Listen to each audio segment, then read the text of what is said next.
Okay, I've graduated from Narcissism University to Psychopathy University. The first thing I need to say is I am a mimic, and I always have been. That's why I fit into any social circle, and that's why I get along with all sorts of people, because I mimic them, and they like it. So they think we have something in common. That's all I've ever been, is a mimic. Anyway, self-discovery. I've watched a really quick video, which is really interesting, called Childhood Psychopaths and the Development of Psychopathy. It's from a guy, I don't know his name, but the channel is Psychoanalytic, and this one's Psychofarm series, I think. But this one was an intro to psychopathy. So basically, psychopathy stems from the absence of an internal and organized attachment strategy. This is all from your childhood, right? Healthy growth for a child is that the relationship patterns with others, they develop healthy So healthy growth means that they develop healthy relationship patterns with others that demonstrate dependence but not over-dependence, right? And you have organized and disorganized families. So I came from a disorganized family. This is from, he said, from the perspective of nature and nurture, which nurture is the nurture you get. Nature is what's, I guess, around you, and the nature of things in your environment. Two different things. So, a child raised in an organized family environment has secure attachment and healthy dependence on others, okay? So, a disorganized family, there's chaos and negligence, and that results in trauma. And then trauma breeds deeply disturbed individuals, okay? So any disorganized family is likely of producing a deeply disturbed individual. So coming from my upbringing, my mum had at least a dozen friends that had families very similar to ours. Not exactly the same, but very similar. There would have been lots of government houses scattered throughout our suburbs in the north side that had similar families that we didn't know, but we knew who they were. So anyway, I'm thinking maybe 5 to 10% of our sort of area was probably very low income and criminal. That's something I also grew up with, was the criminal aspect, always, with drugs and alcohol and stuff, but partying and bikies, it's, yeah. Anyway, I found this interesting because there was basically, he gave a list of a disorganized family, the classic. This is not, this is it was a very quick, it was only like 6 minutes or something. It was a very quick rundown, but I found it very interesting. My head is swimming with too much stuff now, and I'm trying to figure this out. So here's a list. Convicted parent is common. Being physically neglected. Low involvement of the father. I didn't have a dad. Neglected. We were extremely neglected. Low family income. Yeah, my mum was on a pension, and she was a drug addict and an alcoholic. So we had no money, ever. Low involvement of, low involvement of the father, yeah, low family income. Coming from a disrupted family, so that can be moving, but usually it's when, parents break up or, yeah, things like that. But this extends automatically to my mum's family. Harsh discipline. I know my mother told me she used to hit me a lot when I was a kid. Like when I was really little. Large family size. I was the firstborn, but my mum had me when she was 14, so I was born into my nan's family, which had 8 children, and my mum was one of the eldest, so my youngest uncle's only 5 years older than me, and my nan was only about 40 years old when I was born, and I was born into their household, and I lived there for a while with my mum. She was only 15 when she had me. So that's the large family size for me, even though I didn't have a dad's side. And I always told myself I was really lucky I had a big family, right? Delinquent sibling. I can't say that my siblings were delinquents. I was the eldest. My brother did have this ability to just say, bugger off, mum, and do whatever he want, which made me really jealous. But if you extend me being my mum's family, yes, definitely delinquent siblings. Young mother, yes. Depressed mother, yes. Low social class, definitely the lowest. Poor housing, yep, definitely the lowest. Overindulgence and neglect. Yep, mum overindulged in everything and we were completely neglected because of it. But the stuff she overindulged in was traumatic. So disorganized attachment comes from insecurity and chaos, unpredictable aggression, failure to internalize any internal objects, as in we internalize everything when we're growing, right? Mother, father, house, whatever. It's all... we get a picture of it inside of us, and if we don't have any chance to internalize anything from outside properly, yeah, it results in disorganized attachment. No coherent strategy. Child experiences pain from relying on a powerful yet desperately needed sadistic parent. Pain is transformed into rage. The child has a failure to achieve any kind of parental object at all, ever. I tick all those boxes, guys. And so there's another origin of psychopathy that's the opposite, which can appear to be an organized family that has so the parents are deeply invested in the child's omnipotence and sends the child a message to exert dominance over others and to not have any limits, like the sky's the limit, right? These have a better prognosis and breed healthier people, just with kind of very antisocial traits. But they can result in psychopaths. And these people do have this coherent working models of relationships, right? But the dynamics, but is based on power, purely on power. So they grow up witnessing relationships that have a powerful dynamic, and then they learn to exert that power over others. So for a disorganized family psychopath, the mother tends to be weak and depressed and masochistic, and the father tends to be explosive, inconsistent, and sadistic. Usually they're indulged materially but deprived emotionally. And I honestly think with Christmas and birthdays and Easter and stuff, the way our society is with disposable products as well, like toys, right? So even a neglected child is probably going to get this a little bit spoiled once in a while with some cheap-ass toys or something, right, at Christmas or the birthday or Easter or whatever. And that is that intermittent reward behavior programming thing as well. So we are all by default being programmed with intermittent rewards by society and the way it's been built with the children, these occasions where they receive things for no other reason than it's a special day.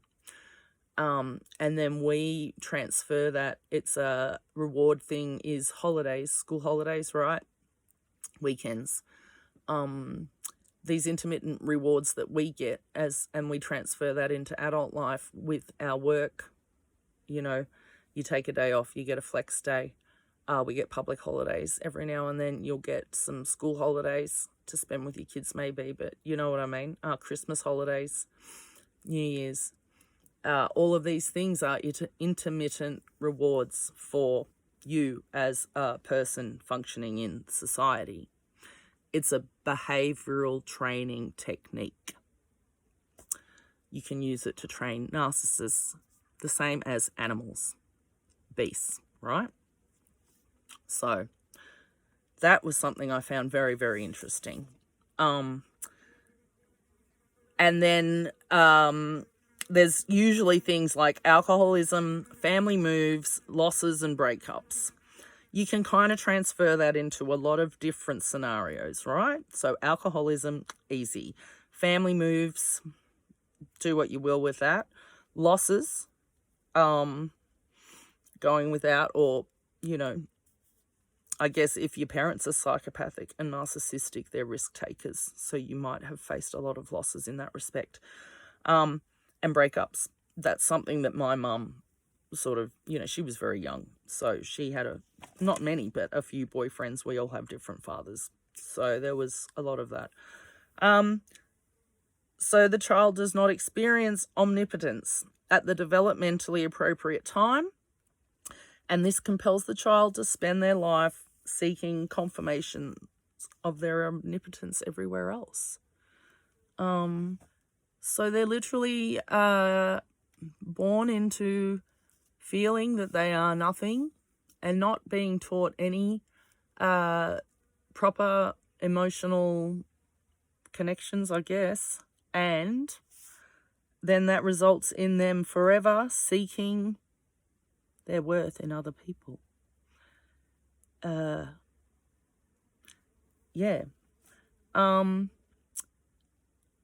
normal child, and like the normal confidence in a child, the omnipotent feelings and the power. So normal, this is for a psychopath. The normal confidence in the child's omnipotent feelings at that crucial stage that weren't developed, and the power of others to protect the self. So because they weren't protected by anyone. So that's one thing. They could not be protected, but I think it would be doubly worse if the people that are supposed to be protecting you are actually the abusers, right? This is doubly confusing for a child. So those two things didn't develop normally, right? No omnipotent feelings. They were never made to feel that they were something, anything, right? There was no self. The child had no sense of self developed through its external surroundings and the people. There was no chance for it to develop any kind of sense of self. And then he went into a little bit of language and emotions. So children, when they're growing up, babies especially, when, you know, they can't talk, they're learning. Children mirror the parents. But if the parent mirrors the child, so basically if your parent is psychopathic, narcissist, whatever, but if they're traumatized, they have been stuck at a childlike age themselves, they're going to behave like children.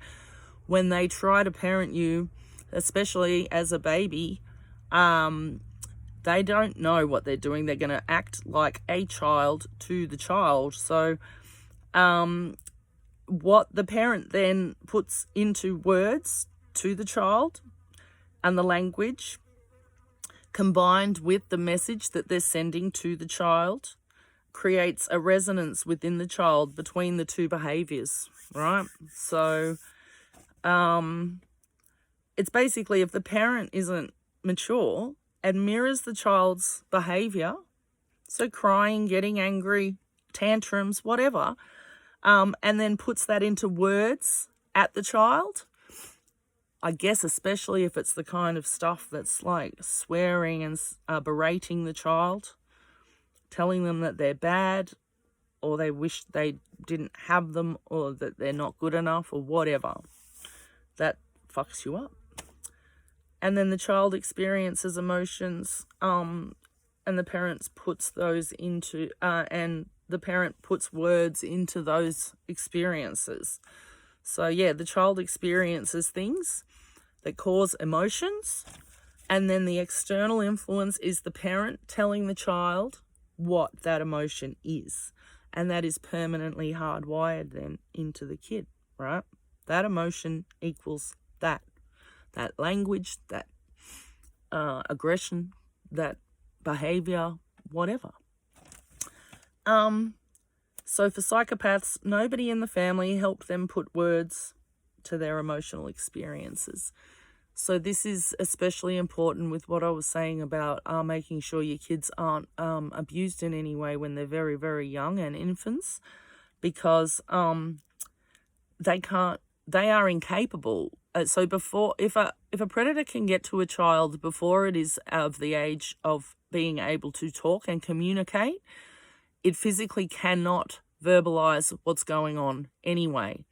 It is the perfect way to groom a child into keeping secrets, because the child physically has learned to not be able to communicate about that certain behavior or experience.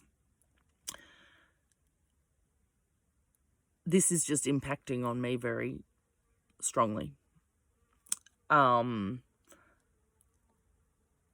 If you put it into a scenario where there was a number of different abusers with different abuse, before the age that I could talk, then what did I do with those experiences, right?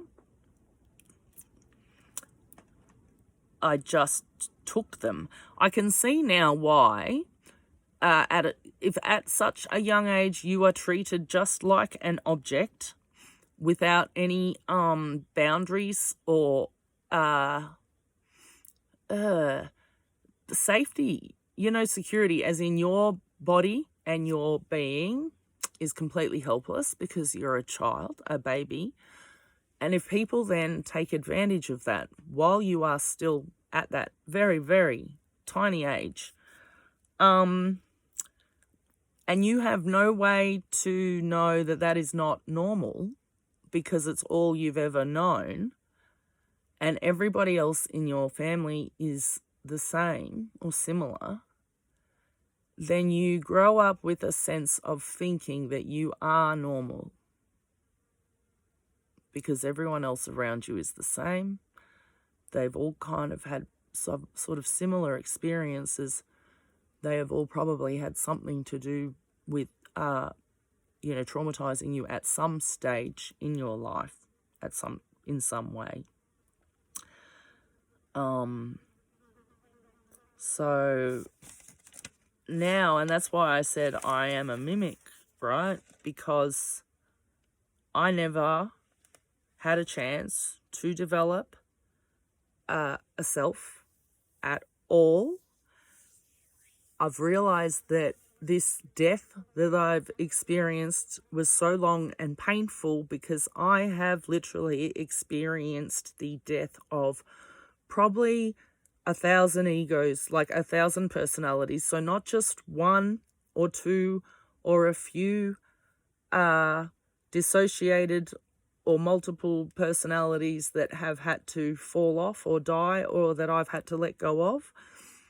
I've literally lost every single coping mechanism, personality, persona, whatever that I ever built up to cope in this world. And every single one of them has died. And I think that's why it took so long. And I think it's why it was so painful. Because I had to kill off every single defense mechanism that I had ever built up since I was an infant baby. And there was a lot. 1,000 would probably be an understatement, because you could probably, at least square that. When you add up how many days are in a person's life, how many days are in a child's life before it's 12, right? For me, you can keep going up a little bit higher, but that's a lot of abuse. That's a lot of trauma. And the trouble is that once that really bad stuff happens when you're a kid, even if it stops, you still carry the trauma, right? But if the trauma continues and escalates and gets worse and worse and worse and worse and worse, your mind is going to continue to create more new personas or personalities to deal with each new traumatic experience. And then if each new traumatic experience is kind of more horrifying than the last, then I can see the natural progression. So I'm seeing now, just with is psychopathy a natural, if not inevitable, result of extended narcissism? And then just thinking about the trauma, and there was something about showing children violent images, and they did a study a long time ago. I only just glimpsed this, but I found it interesting because they followed these children through life, and the ones that had been shown just a violent image, as in not even moving images like TV, right, just a violent image, there was a very high rate of criminals and imprisonment and just bad stuff, which I thought was a bit of a horrible experiment. But this is what we do. We are just lab rats. We chimps in a lab.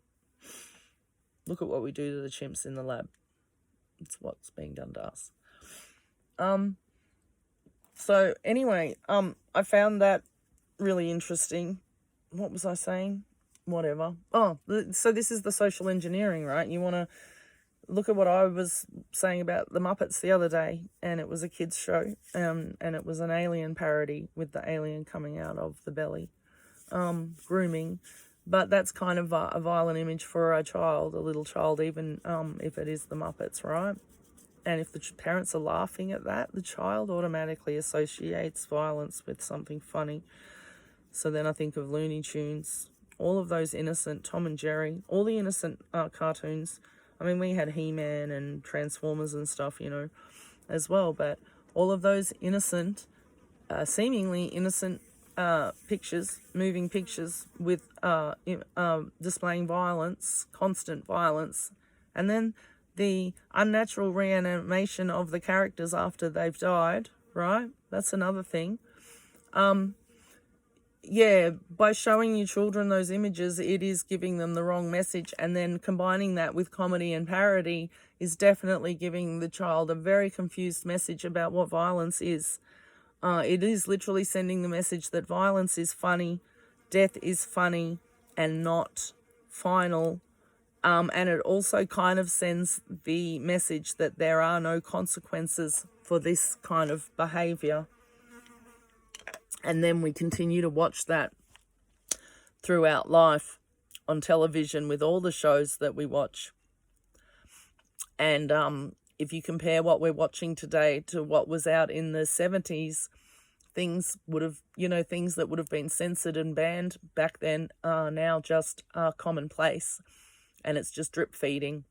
And they drip feed it until you are desensitized, and then they flood it. Drip feed until you're desensitized, and then flood. It's the same cycle, right? And it's a natural progression towards this place that we're going to, which is me.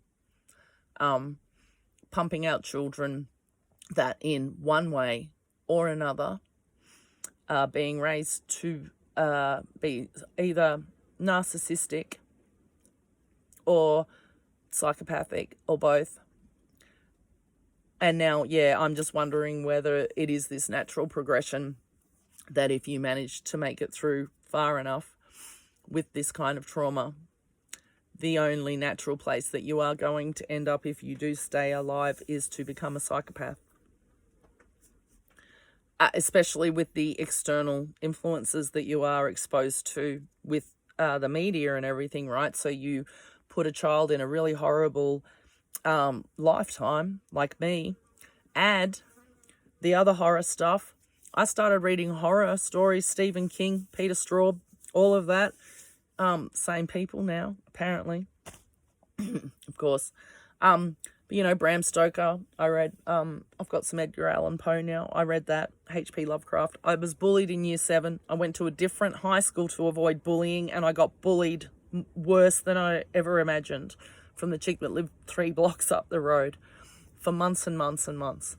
So I went to the library and I started reading. And of course, I started reading horror books. And that was my thing, horror stories.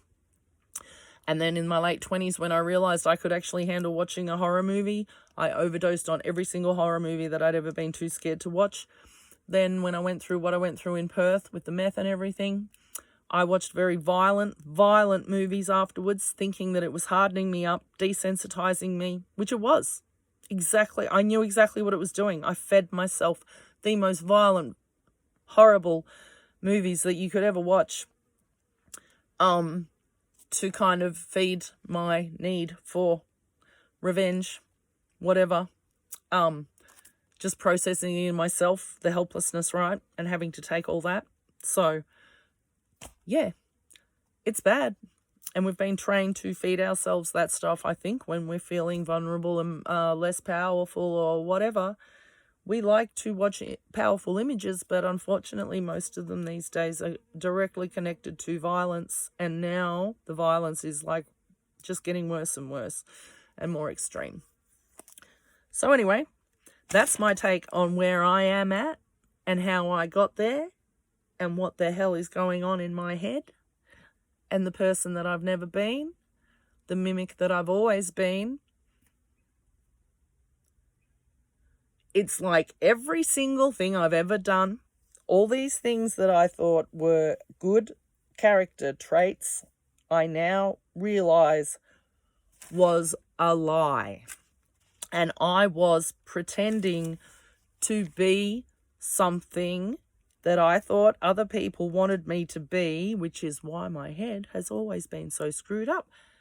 Because I've always been second guessing what other people expect me to be and trying to be that person, right? It's impossible. But that's obviously what I've been trying to do my whole life.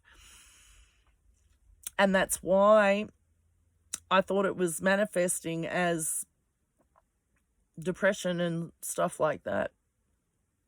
Because it's impossible to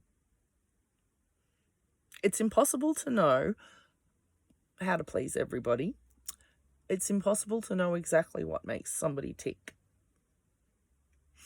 So no matter how much you analyze them and feel that you have them pegged, you still can't. So that's why it's very weird. It's like I am looking at myself in a mirror, but it is backwards, right? You look in the mirror, everything's the opposite. Every single aspect of my personality now for my whole life has a whole opposite meaning, and it is diabolical, but not knowingly.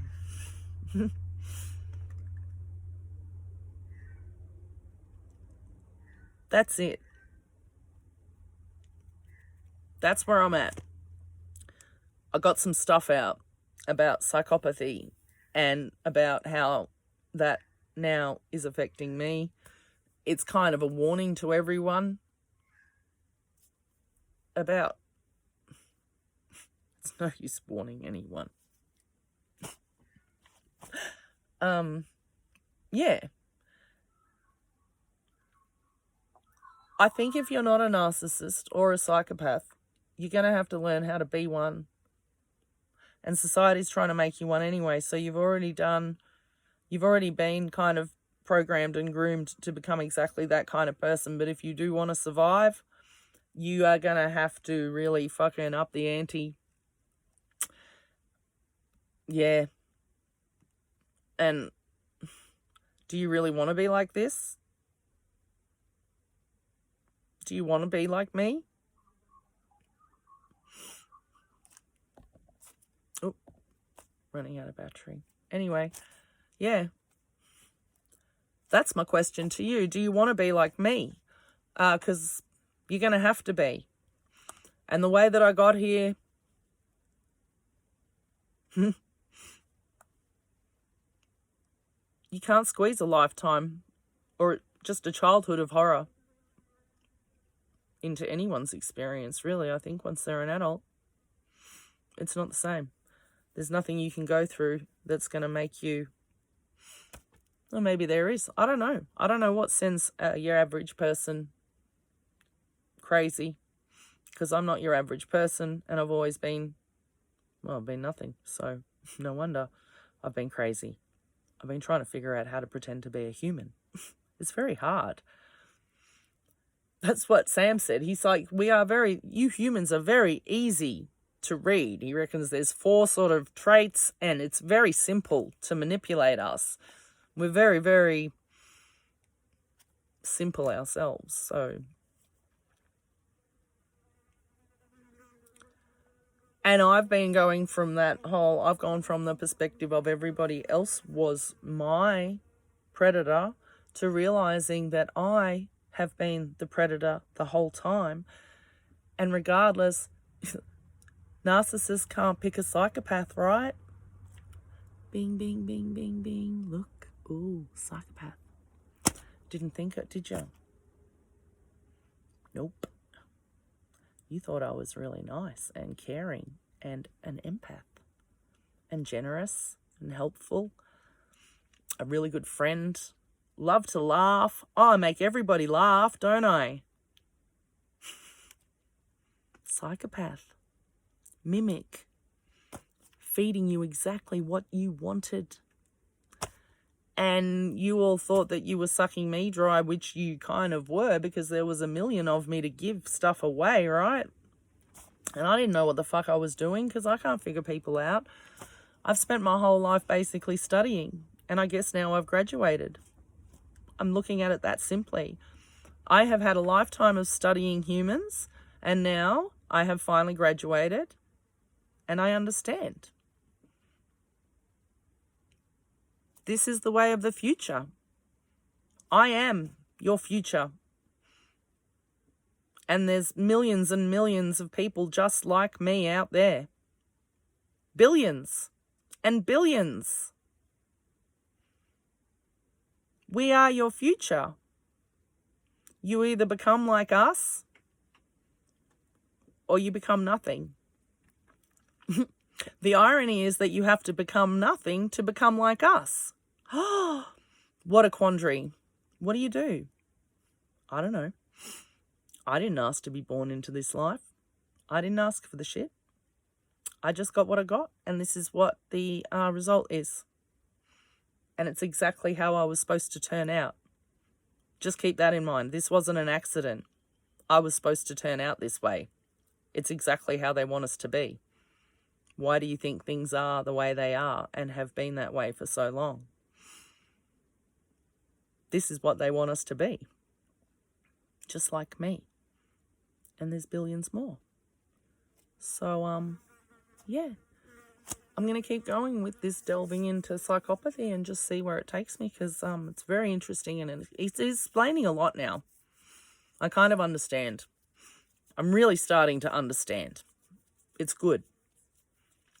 And it's actually very simple once you look into it. Very, very, very simple. It's not rocket science. Yeah. Very basic. So, if you want to start looking into that instead of feeding yourself senseless violence, but I would advise you to keep feeding yourself senseless violence, because I think it's the only way that you're going to become what you need to become. So, you're kind of stuck in a catch-22, hey?